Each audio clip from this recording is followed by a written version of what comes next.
Welcome to this week's edition of Warrior Weekly. Travis Whipple joining me. I'm Matt Prink, and Travis, we recap starting with the men's basketball games against St. Cloud and Concordia St. Paul at home this past weekend.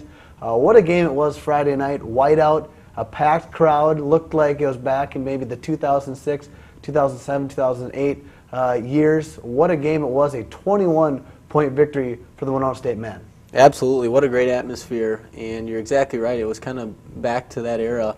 And I think fans can really see how vital it is for them to come out and support both our basketball teams, and what a home court advantage it can be.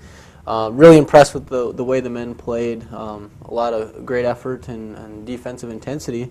I thought Joel Armstrong really played well. Had a monster dunk to kind of get the crowd into it, but fun atmosphere.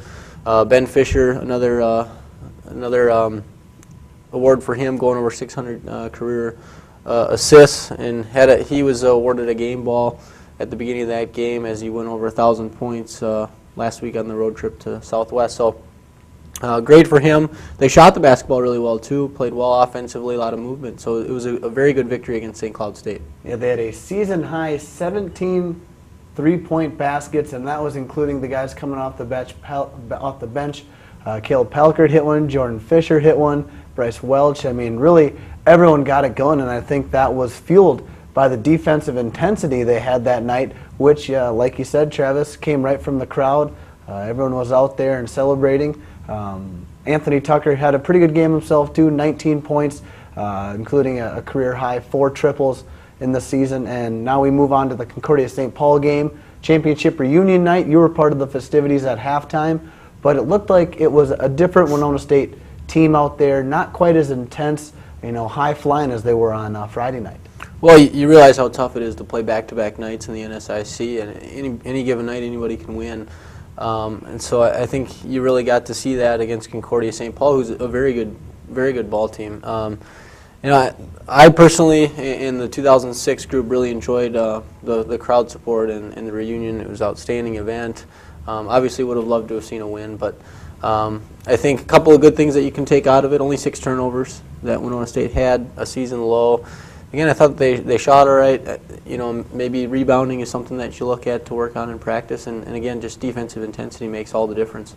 Warrior women's basketball also this past weekend had the same split.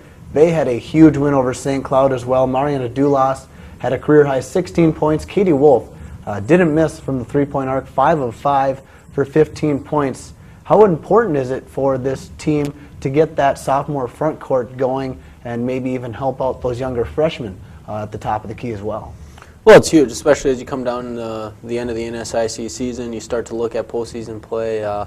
Your veterans need to step up, and those two have been very good in the backcourt. And obviously we know what Natalie Gigler and Michelle McDonald have done all year inside. So you got to have balance. I think that's the name of the game, and all 5 on the court at a time really need to be playing at a high level. And what a shooting performance they had. They shot 73% from behind the three-point line and 56% from the field, and I think that was a great job done once again by Michelle McDonald, those post players, knowing when the appropriate time was to kick it back out for those open shots. And now we look at that Concordia St. Paul game, a game of runs. Concordia got up big at one point, up 10. Winona State came storming back. They were up 9 at one point.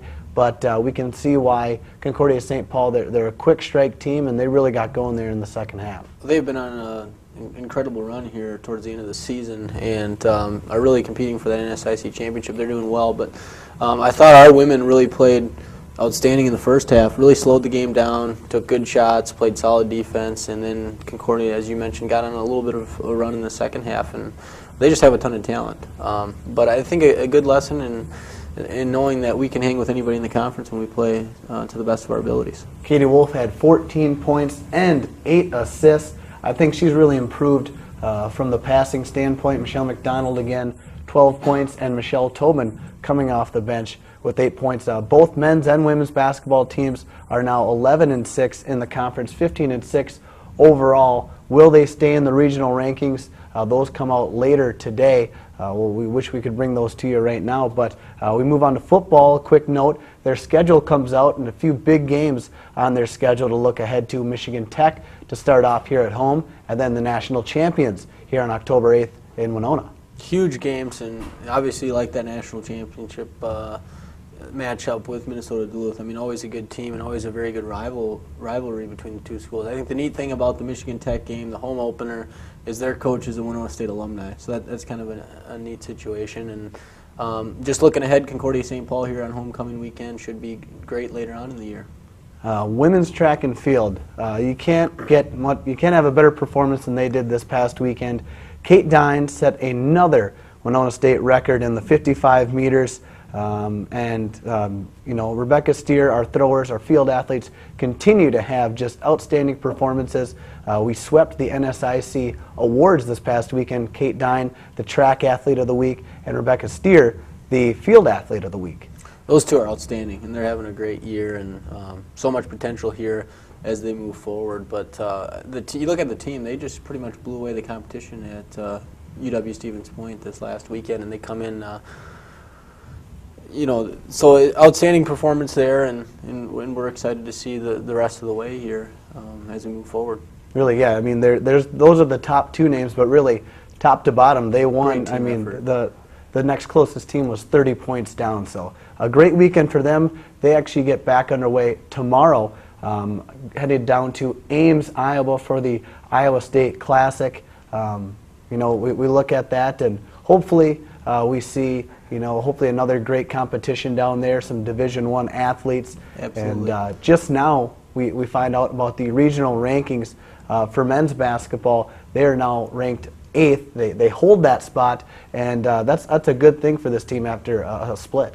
Absolutely, and a great chance here the rest of the way to control your own destiny. You win the games you need to, and you move on to be the 7th or 8th regional in a row for this team. Well, hopefully we can stay within that 8th regional ranking and continue that. Hopefully we can win out here. Don't forget this upcoming weekend, Upper Iowa, a 1-game weekend. Our travel partner, we head down to Fayette for a Saturday game, 6 o'clock for the women's, 8 o'clock for the men's. Hopefully this can be a springboard game for both teams as they come down the final stretch of their NSIC schedule. That'll do it for this week's edition of Warrior Weekly. We'll see you next week.